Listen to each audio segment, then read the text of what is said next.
ప్రియమైన వర్లారా మరి ఒక వచనం ధ్యానించుకుందాం. ఆమె లేదు ప్రభు అనెను. అందుకు యేసు నేనును నీకు శిక్ష విధింపను, నీవు వెళ్ళి ఇక పాపం చేయకుమని ఆమెతో చెప్పాను. యోహాను 8:11.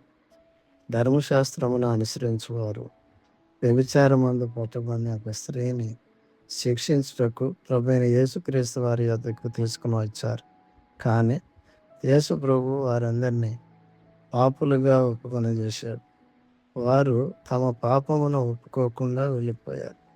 కానీ ఆ స్త్రీ యేసుప్రభు వారి ఎదుట తీర్పు నిమిత్తము నిలబడినప్పుడు యేసు నేనును నీకు శిక్ష విధింపను, నీవు వెళ్ళి ఇక పాపము చేయకుమని ఆమెతో చెప్పారు.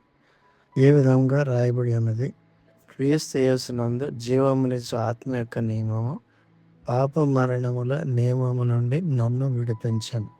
ఎట్లనగా ధర్మశాస్త్రము దేనిని చేయజాలకపోయినా దానిని దేవుడు చేశాను. శరీరమును అనుసరింపక ఆత్మను అనుసరించి నడుచుకొను మన యందు ధర్మశాస్త్ర సంబంధమైన నీతి విధి నెరవేర్చబడవలనని పాప పరిహారము నిమిత్తము దేవుడు తన సొంత కుమారుని పాప శరీరాకారముతో పంపి ఆయన శరీరమందు పాపమునకు శిక్ష విధించెను.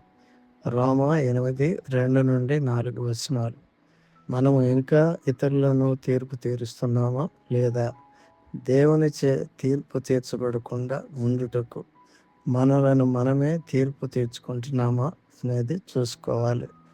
దేవుడు మిమ్మల్ని అందరినీ కరుణించి దీవించి సిద్ధపరచునుగాక. ఆమేన్.